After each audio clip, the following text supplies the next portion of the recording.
Hello everyone. तो nuclear magnetic resonance spectroscopy के part 3 में आपका स्वागत है। तो आज इस लेक्चर में हम पढ़ने जा रहे हैं सिलेक्शन रूल। तो भाई सी ऑफ नॉलेज विद मेरे साथ यानी एसएसआर के साथ आपका स्वागत है। चलिए शुरू करते हैं हम सिलेक्शन रूल के बारे में। सिलेक्शन रूल बेसिकली क्या होता है? सिलेक्शन नाम से ही पता लग रहा है सिलेक्ट करना, ऐसा रूल जिससे सिलेक्ट होंगी चीजें।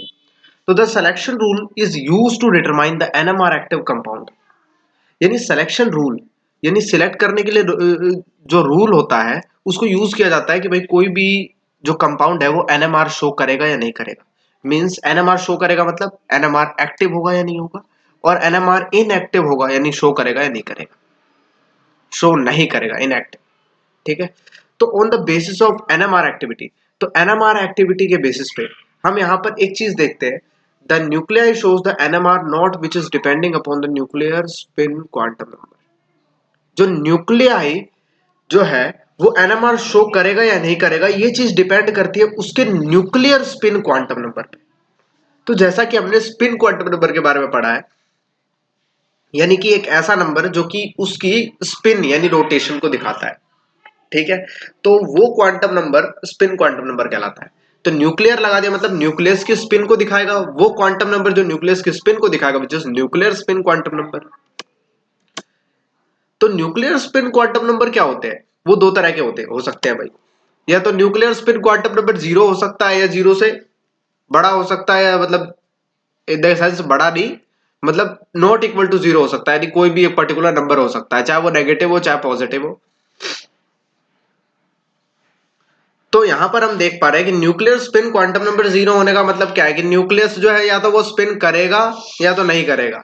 दो दो पॉसिबिलिटीज हो सकती है, या तो उसकी स्पिन जीरो होगी यानी वो स्पिन नहीं करेगा, या तो उसकी स्पिन कुछ ना कुछ होगी, कोई ना कोई वैल्यू होगी स्पिन की यानी वो स्पिन करेगा। तो हम यहाँ पे देख पा रहे हैं न्यूक्लियर स्पिन जब एब्सेंट होगी यानी कि जीरो है, आई की वैल्यू जीरो है, क्वांटम नंबर की वैल्यू जीरो है, तो स्पिन क्या होगी? एब्सेंट होगी। एब्सेंट स्पिन होगी ही नहीं तो एनएमआर कैसे डिटेक्ट होगा? क्योंकि बेसिकली एनएमआर का आधार हमने क्या कहा था कि स्पिन ट्रांजिशन ही एनएमआर का आधार है। उसके अंदर स्पिन ही नहीं है तो ट्रांजिशन कैसे होगा? तो स्पिन जब एब्सेंट होगी तो एनएमआर डिटेक्ट ही नहीं होगा, तो वो कंपाउंड ऑटोमेटिकली हम इसको कह देंगे एनएमआर इनएक्टिव है भाई। ठीक है। जबकि दूसरी जो नॉट इक्वल टू जीरो वाली कंडीशन है उसके अंदर कोई ना कोई वैल्यू होगी स्पिन की, मतलब स्पिन होगी उसके अंदर। तो स्पिन होगी मतलब एनएमआर डिटेक्ट होगा। एनएमआर डिटेक्ट होगा यानी स्पिन होगी तो स्पिन ट्रांजिशन भी होगा उसके अंदर। तो उस कंपाउंड को या उस मॉलिक्यूल को या उस एटम को हम क्या कहेंगे कि वो एनएमआर एक्टिव है, क्योंकि उसके अंदर स्पिन चेंज पॉसिबल है। स्पिन है तो स्पिन का चेंज भी पॉसिबल है, स्पिन का होना जरूरी है। तीसरी चीज हम देख पा रहे हैं यहाँ पे कि किसी भी वैल्यू ऑफ आई के लिए जो क्वांटम रूल्स होते हैं, जो वैल्यू ऑफ आई हम निकालते हैं वो पर्टिकुलर क्वांटम रूल्स से निकालते हैं। ठीक है। यदि हम क्वांटम रूल को फॉलो करने लग गए तो वेव फंक्शन की बात आ जाती है। वेव फंक्शन के मोर देन वन इक्वेशन की बात आ जाती है, बहुत सारी इक्वेशंस की बात आ जाती है। तो यदि बहुत सारी इक्वेशंस की बात आ जाती है तो नॉर्मली कॉम्प्लिकेशंस आते हैं।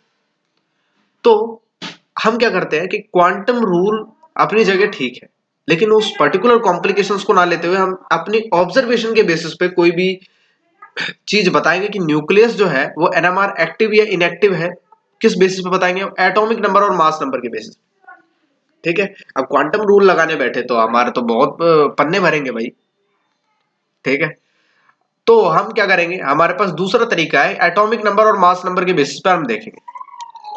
तो इस टेबल में हम देख पा रहे हैं कि भाई एटॉमिक नंबर और मास नंबर, यदि एटॉमिक नंबर जो है इवन है और मास नंबर इवन है, तो मैं यहां बताता जाऊंगा क्योंकि यहाँ पे एनएमआर एक्टिव या इनएक्टिव लिखा नहीं है।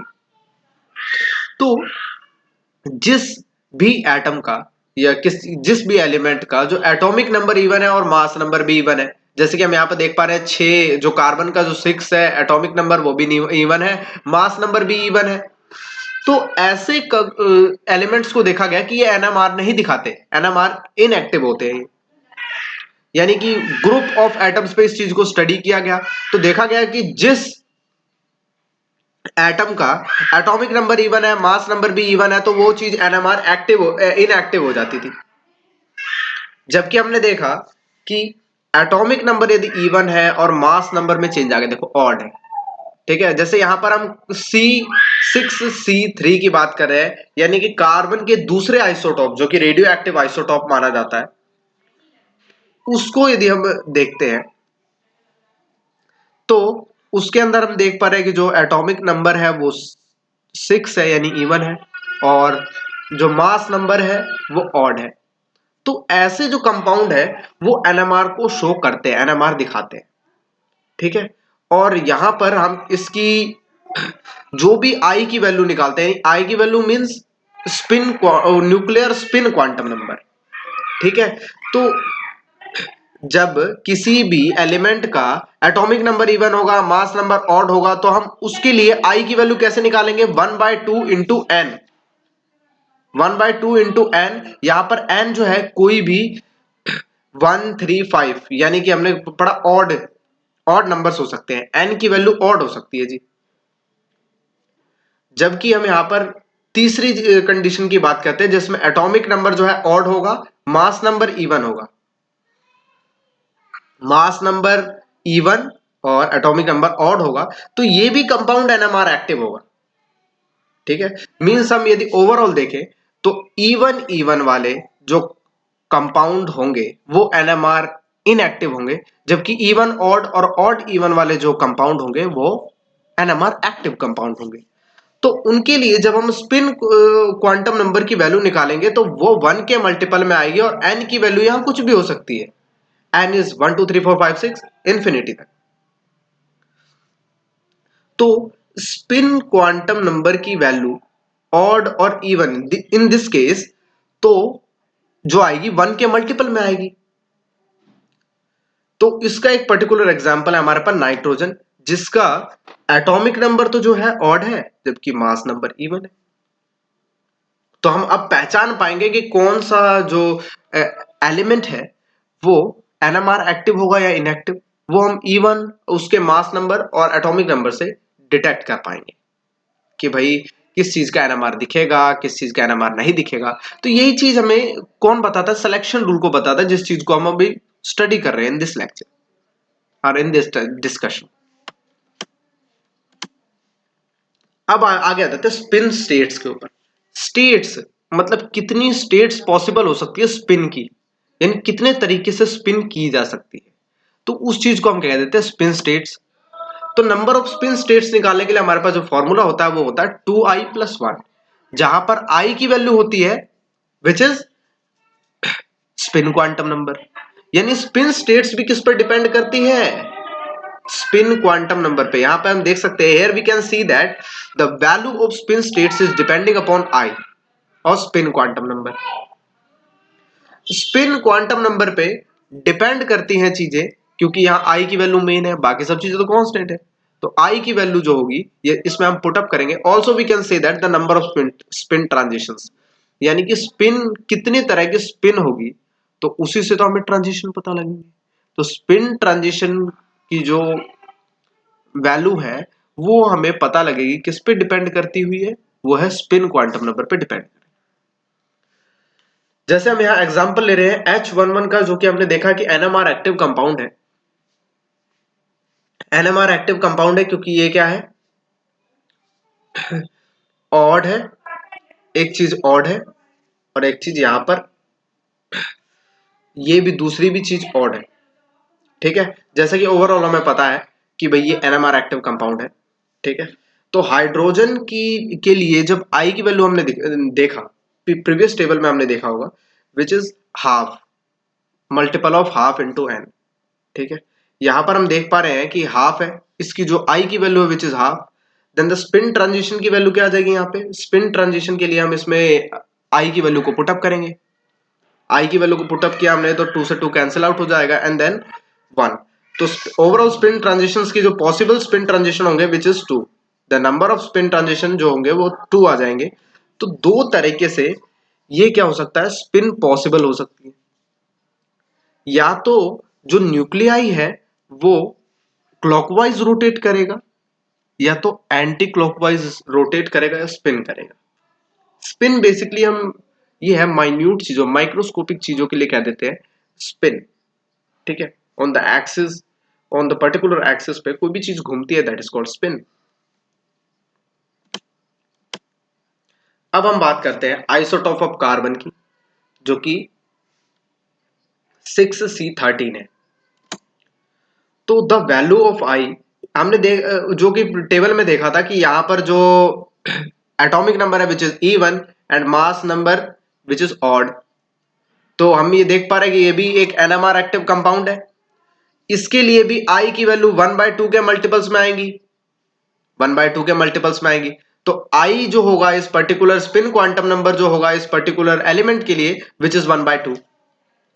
तो पिछले वाले की तरह इसकी भी स्पिन स्टेट्स कितनी आ जाएंगी, 2।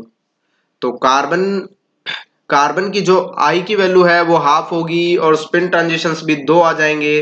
तो इसमें भी हमें ये देखने को मिलेगा कि 6C13 की जो न्यूक्लियर स्पिन स्टेट है या तो वो एंटी क्लॉकवाइज होगी या क्लॉकवाइज रोटेट करेगी। अब हम तीसरे की बात करते हैं जो कि उसका बिल्कुल अपोजिट है, यानी नाइट्रोजन की। यानी कि इसमें जो एटॉमिक नंबर है वो क्या है, ऑड है, और मास नंबर E1 है। तो उसके लिए हमने जो न्यूक्लियर स्पिन क्वांटम नंबर, जो न्यूक्लियर स्पिन क्वांटम नंबर थी उसकी वैल्यू पड़ी थी 1 के मल्टीपल में आएगी जी। उसकी वैल्यू n की वैल्यू 1 से लेके इंफिनिटी तक कुछ भी हो सकती थी। तो यहां पर डिजायरेबल आई की वैल्यू जो होगी विच इज 1, क्योंकि 1 के मल्टीपल में ही मिलनी थी। तो यहां पर जब हम इसको पुटअप करेंगे इन नंबर ऑफ स्पिन ट्रांजिशंस वाली इक्वेशन में, तो यहां पर आई की वैल्यू 1 होने पर जो नंबर ऑफ स्पिन ट्रांजिशंस थी वो 3 आ जाएंगी। नंबर ऑफ स्पिन ट्रांजिशन कितने हो जाएंगे, 3। तो 3 स्पिन ट्रांजिशंस के न्यूक्लियर स्पिन ट्रांजिशन 3 हो गए। तो 3 पॉसिबिलिटीज हो सकती है। पहली पॉसिबिलिटी, या तो न्यूक्लियर स्पिन ट्रांजिशन जो है वो 0 हो जाए, 0 इन द सेंस कि वो स्पिन ही ना करे। दूसरी चीज, या तो वो क्लॉकवाइज स्पिन करे और या तो वो एंटी क्लॉकवाइज स्पिन करे। तो यहां पर 3 पॉसिबिलिटीज हो सकती है। तो 3 पॉसिबिलिटीज हो सकती है, मतलब ये एनएमआर एक्टिव कंपाउंड है तो ये स्पिन भी कर सकता है, नहीं भी कर सकता है। तो एक इसमें कंडीशन आ गई कि स्पिन नहीं भी कर सकता। तो इसके लिए हम आगे पढ़ेंगे कि इसके एनएमआर में क्या चेंज आएगा, ठीक है। बाकी हम ये चीज समझ पा रहे हैं कि ये एनएमआर एक्टिव कंपाउंड है क्योंकि ये स्पिन करता है। So thank you so much. अब हम आगे एनएमआर में आगे प्रोसीड करेंगे और बहुत सारी एनएमआर की टर्मिनोलॉजीज और बहुत सारी इंफॉर्मेशन गेन करेंगे एनएमआर के बारे में। So all the very best.